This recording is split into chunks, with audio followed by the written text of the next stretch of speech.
Well, hello and welcome to another video. I haven't made one for a wee while due to being travelling and not always having access to 5G or whatever the G's are these days, the G's of Jesus. Couple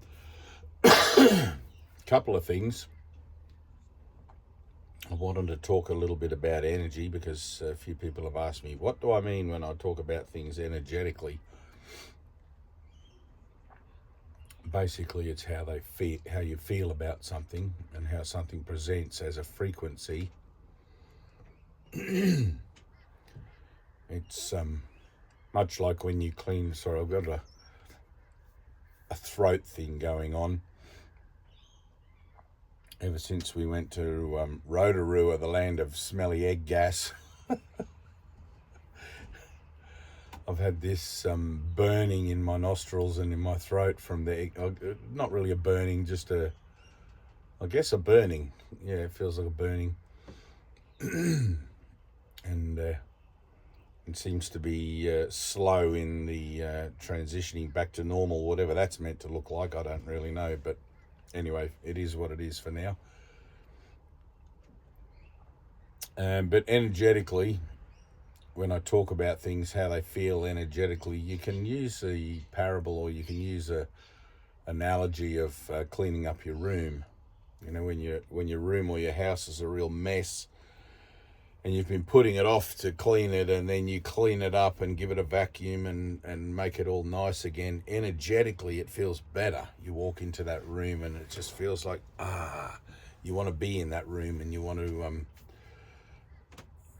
enjoy the space, you know, which is an idea in the mind. With Christ-mindedness and the transformative process of becoming Christ-minded, or remembering would be better, remembering Christ-mindedness, which is your true state, you kind of know when things are off. You kind of know when things need cleaning, when things need tidying up. It just doesn't feel, you know, you feel like, I've got to shake it all out. And so energetically, you look for an idea then of healing or an idea of forgiveness, to cleanse yourself or to tidy up whatever aspect of the relationship you're seeing that sort of heaviness in, or that in. And that's about all it is, really. When you practice meditation, and it shows up in different ways. I mean, you get used to it, you know, when something feels a certain way. But when you practice meditation, it takes a little different twist. You get to a certain point where your mind becomes still. And when I say still, I mean silent, no thoughts. And that takes practice. But in that stillness, in that quiet, you'll feel an energetic pull, an energetic force, an energetic sense of attraction, maybe, where in the moment you validate it or try to observe it, it will vanish. It'll disappear from your awareness. So the mind training is in part, well, actually in whole probably, but the mind training is designed to help you learn how to keep a still mind, how to keep a quiet mind, so that when you are in your meditation and when things do occur, you won't adjust to them by analyzing it or looking at it or trying to make something out of it. You know, what is this? What am I experiencing in my meditation? Which is the conceptual mind, which is the mind you're attempting to transcend. I've had a lot of people say to me over the years, I was doing a meditation and something happened, and I looked at that happening in my consciousness. I examined it, and that took me out of the experience, you know. And I've had that exact same thing myself, and it's quite frustrating, very frustrating. If you're a determined practitioner of meditation and you find yourself that you've ruined that moment or pulled yourself out of that moment, you could say, well, it's all meant to be, that's how it was supposed to be, blah, blah, it couldn't have happened any other way. And that's true in one sense, but the whole point of our Course in Miracles is that you're learning to save time, and with the application of the mind training, things like that, and we'll call it mistakes or rookie errors or lack of understanding or something, things like that need not occur. And the reason they need not occur is because throughout you are learning to become miracle-minded, not observationally minded. You may go through a period of becoming the observer of your thoughts for a while in the beginning of your mind training process, so you can understand that you are not your thoughts and you are not the product of your thoughts. But you are, in that regard, simply the living awareness of mind, of spirit, in the observation of the anomaly of the experience of time and space. But that passes away fairly quickly. You don't want to get stuck there and become a non-dualist or anything like that. You want to get past all those terminologies and all those practices into the no practice, or even that could be called a practice, the practice of no practice. But into the empty place, into the quietness, into the stillness. Be still and know that I am God.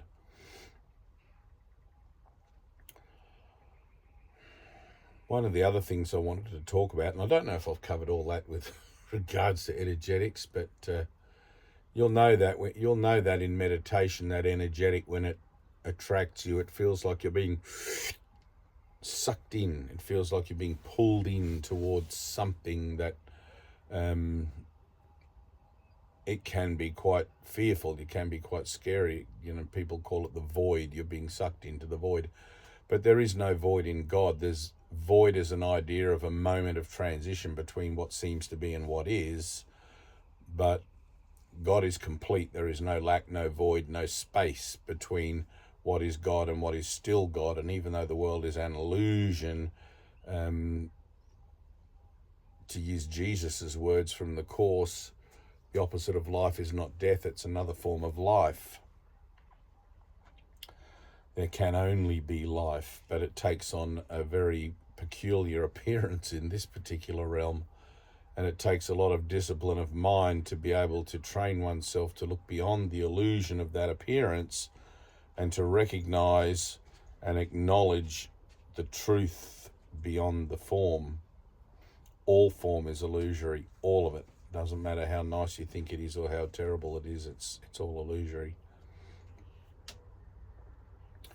The energetics also, I guess, if you're looking at the idea of a lesson repeats until it is learned, you'll feel the presence of your lessons as you encounter them as being similar to other encounters with things that you've had as an idea of in the past. Because it repeats until it is learned, it's not actually repeating from the past, it's repeating now, in this moment. It's so hard to explain this. All time is happening all the time, all at once. So what seems to be appearing from the past and showing up again is actually the same thing occurring here and now. Quantum physics talks about it with two photons or quarks or whatever they've decided to call them these days. Everybody likes to name everything. But it's not actually two photons. They turn in the same way. I'm doing my things backwards there, but they turn in the same way at other ends of the universe, as if they're two separate things, but reacting exactly the same, instant by instant. But science has worked out they're not two separate things. They're the one thing appearing in two seemingly separate places. How is that possible? How is this possible?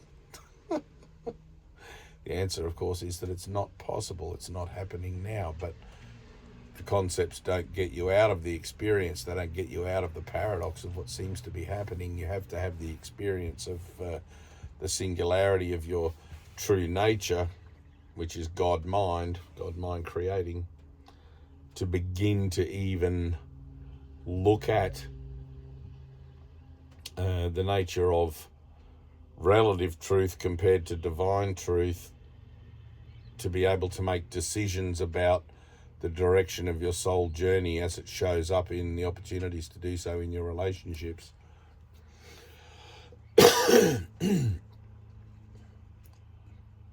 In our Zoom this morning, I was quite emphatic about the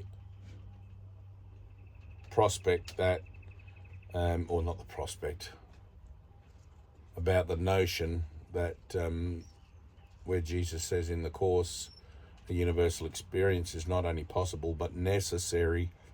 It's like you have to have that experience, and whatever it takes you to have that, be about it.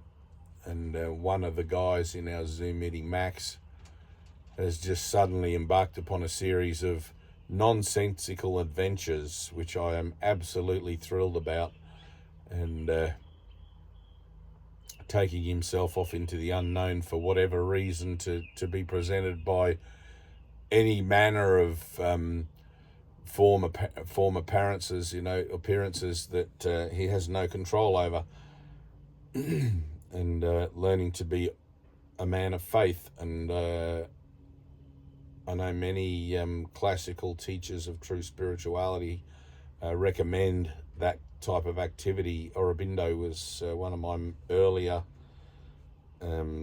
inspirations for that. Sri Aurobindo, who would always be telling his students, get away from the ashram here, go away from me, and go and have some random bold experiment with your faith and just see where it takes you, because you have to be dislodged from the comfort zones that the mind is continually attempting to build around you as a defense, as a secure zone. And I know plenty of stories of men and women who have just, one of them was one of my earlier teachers or mentors, I suppose, Philly. We used to call her the Tea Lady of Salvation, and she carried out that job perfectly. And now Michelle is the Tea Lady of Salvation. Haven't seen her for a while, but Philly had a moment at a social soiree with her husband where she realised, in a sense, the meaninglessness of standing there with a tray of canapes, or whatever they're called, the little things with the sticks in them, and talking the small talk to all her husband's business friends. And she put the tray down, said goodbye to everybody, walked out the front door, and never came back. On the marriage, on that lifestyle, on the house, on the family, the children, the whole thing just took off. And whatever it takes, it takes. And I remember her telling me that story, and I don't know if I got it right exactly, but it was very much along those lines. And I remember doing the same sort of thing myself, making these bold experiments with faith, just walking out my front door and taking no money, no keys, no way of supporting myself, and just off I would go on adventures like a hobbit following the wizard Gandalf. The other thing I wanted to talk about in this video, because I haven't made one for a while, is the incredible resource of all the videos that I've made over the past decade, 2 decades, whatever that is, I don't even know. But I know in our modern world, in our fast-paced world, we like to be fed the latest thing. We like to be fed the news, and it becomes very addictive. And so when we follow people on channels and things, we like to see what's their latest thing. And it's convenient just to scroll. And if something, someone sent me a voice message. If somebody puts out a new video, we get the notification. But I do want to emphasize and draw your attention to the fact that there are now over 500 videos on my channel,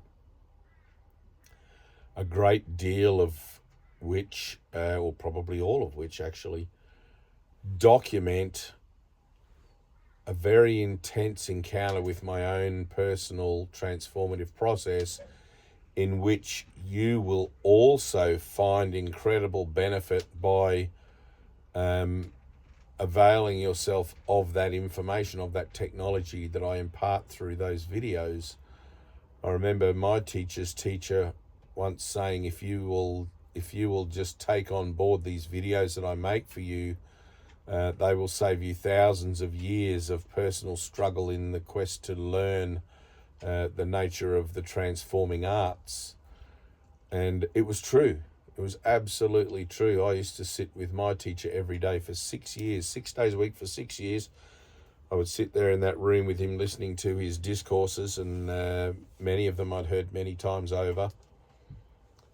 But because of the illumination of my mind, because of the intensity of the awareness that I had of how valuable any utterance of truth based on the certainty of a divine experience from anyone in this world is, I knew how valuable it was.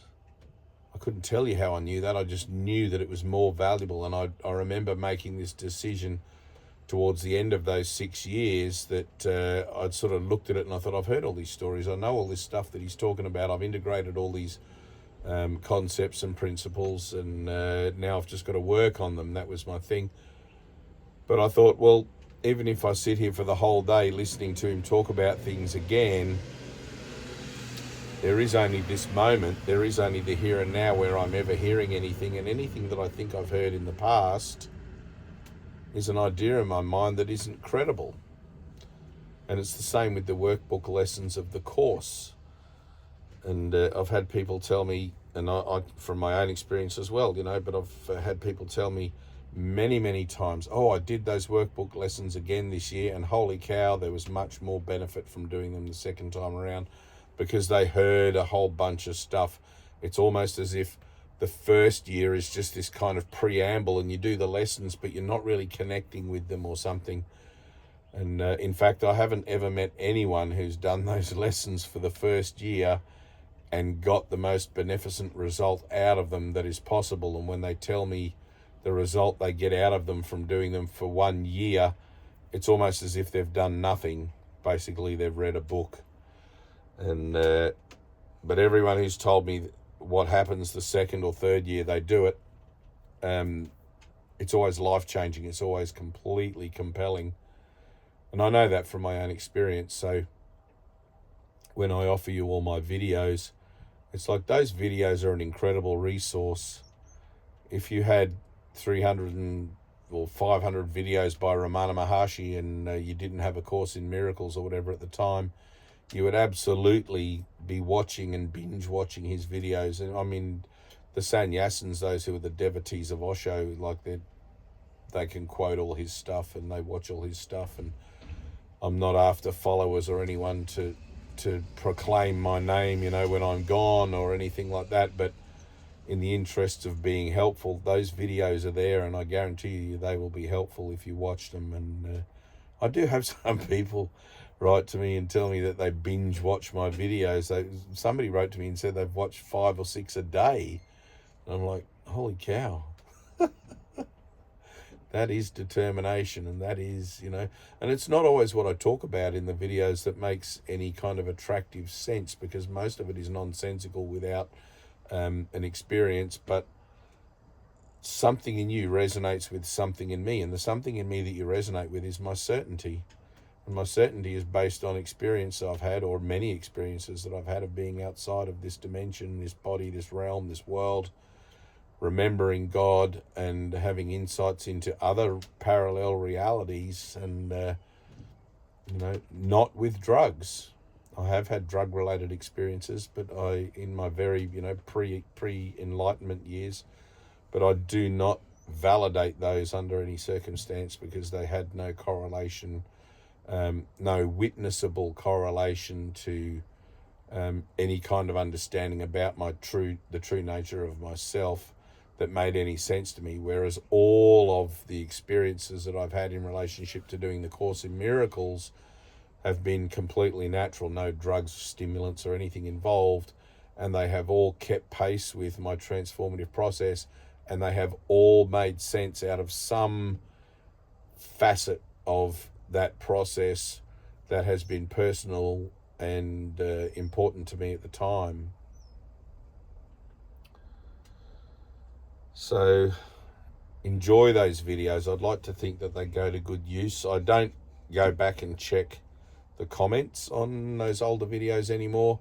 Usually when I put a video up, I will check the comments for 3 or 4 days, and then they seem to sort of fade to insignificance in the social media spectrum, I think, and people don't see them as often. But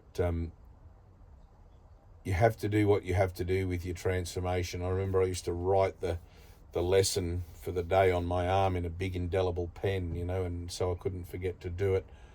And even if you write a message to yourself, watch a video, whether it's one of mine or one of master teachers, the old man Charles Anderson, and or one of Ted's Teddy teachers, or even one of there's countless teachers of the singular path now, which sounds like a bit of a contradiction in terms, but it's the one teacher showing up through various forms. But enjoy those videos, and if you have any questions, like I recently received earlier this week, I had a download from Jesus directly where he told me that my time for words is nearly done and that he wanted me to be still. And I mean, if I had to guess at anything, which I really don't like to do particularly, I'm much more in the moment with things generally, but I would say I'm entering into a new phase in the transformative process, which has happened profoundly in the last 30 years, 3 or 4 times. And this feels like it energetically. It feels like I'm at the end of a certain phase. And I do remember about 3 years into doing the course, I asked in prayer, I asked Jesus one day during meditation, how long am I going to have to be here doing this course? How long am I going to have to sit with my teacher and do all this stuff? And I had a visionary grid, like a graph, just appear in midair, like a hallucination, in front of me, spanning a period of 27 years, which is this year. And that 27-year period was broken up into 6 years, which I spent with Ted, my teacher, and then 2 other, it was like a bar graph in colours. I think the one with spending with Ted was yellow, then there was a red one, then a green one or something like that, or an orange one. But then there was a period of 6 years, and then there was 6 years was the first one. Then there was a period of 7 years, I think, and then the last one was whatever was remaining out of that 27 years. And when you understand that everything is preordained, the script for salvation is already written, what you become aware of as a glimpse into your storyline regarding the script of salvation, you will very quickly realize it does come to fruition, it does come to pass, and whatever is next is next. But I have been told that my new body is ready, and it's blue. And it's not to be found within the framework of this dimension. If you want to know more about that, you can look in the playlist on my YouTube channel, the experiences playlist. I think it's in there, the blue people. But anyway, I'm not putting any eggs in any baskets with anything. I'm just practicing the being here and being now, and whatever comes along, whatever seems to present as a revelation or as an insight into something, you just take it on board and you accept it and you include it in and just leave it somewhere. And if it activates within you later on down the track, so be it. And if it doesn't, so be it as well. I've quite often had prophetic kind of dreams and visions that came to nothing, and whether it was that they came to nothing or whether that I interpreted them incorrectly or interfered with the transmission, which happens a lot. Dad used to call me fidget fingers. Always interfering with something, always fiddling with something. Oh, fiddle fingers, that's what he used to call me, fiddle fingers. So, anyway, that's about it. I just really wanted to emphasize the use of those videos. If you are doing the Course in Miracles, you may go through a period. It's like anything transformative. You'll go through a period with stuff where you tend to find yourself heavily involved, and then all of a sudden, it just sort of one day it just stops, and you're like, oh, that's done. I'm done with that, and now the next thing can happen. And much like drinking coffee, I remember sitting with my friend Josie. Actually, a couple of times I've got good Josie stories. Hi, Josie, if you're watching. Sitting with her drinking coffee, and she said to me, I can't drink coffee anymore. And I looked at her and I said, I can't drink coffee anymore either. It just, like, we just got the download right in that moment. And for whatever reason, it makes no sense. It doesn't have to. For whatever reason, there was a period of a year or two or three where neither of us drank coffee. And then all of a sudden we bumped into each other again and we'd started drinking coffee again. But everything's energy. Everything has a frequency. It's not about the coffee, I remember sitting with her once after this woman had been murdered in Byron Bay, and we were sitting at a cafe, and the both of us had this chilling feeling of something terribly, terribly wrong, or terribly, terribly oppressive, perhaps would be better. And we were at a cafe, it was nice. It was an outdoor cafe, having coffee and cake and whatever. And as we often did after attending one of Ted's sessions for 3 or 4 or 5 hours, we go for a walk and clear the cobwebs out, And we were sitting at this outdoor cafe, and there's probably 10, 15 tables outside. And I turned around, there was 2 fellas sitting there. One of them had a black leather jacket, like a dress jacket, and the other one similarly dressed. And I remember being drawn to the guy with the jacket, the black jacket, and I couldn't take my eyes off him, and I think that made him feel a bit uncomfortable. But I eventually took my gaze away, and I turned around to Josie and I said, it's the 2 guys behind us. And she turned around and had a look, and she immediately, she wanted to get up and leave. She wanted to leave the table and let's get out of here, she said. And I said, no, let's just stay here and process this energy. Let's just deal with this and breathe it in and include it in. And it passed, and in the moment that it passed, the 2 guys got up and left their table. And I've never felt a more,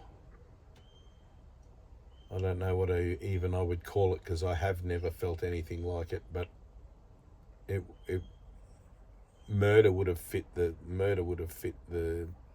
feeling, and I don't know how I have a way to explain that, but I don't. But it just seems like that would have made a good fit for the feel of guilt or deceit or hiding or something that was going on. I don't know what it was, but like, you look at the whole idea of the dream, there's nothing going on.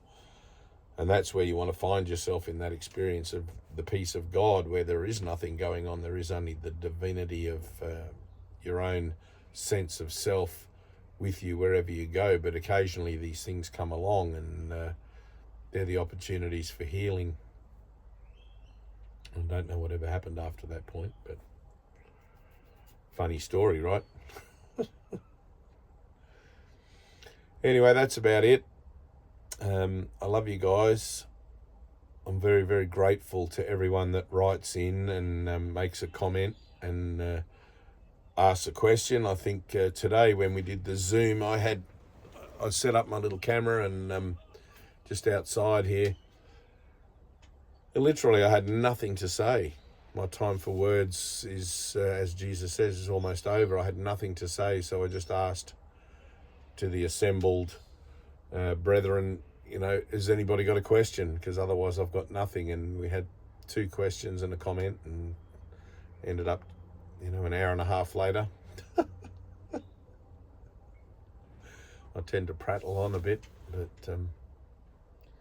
I have been feeling a very, very deep call into solitude and quiet lately, and I'm going to honour that. Things are approaching a threshold in my awareness, and that's what I feel. I feel like something is approaching a threshold, or I am approaching a threshold, a conscious shift, and I'm just going to allow for that to happen as I've been instructed.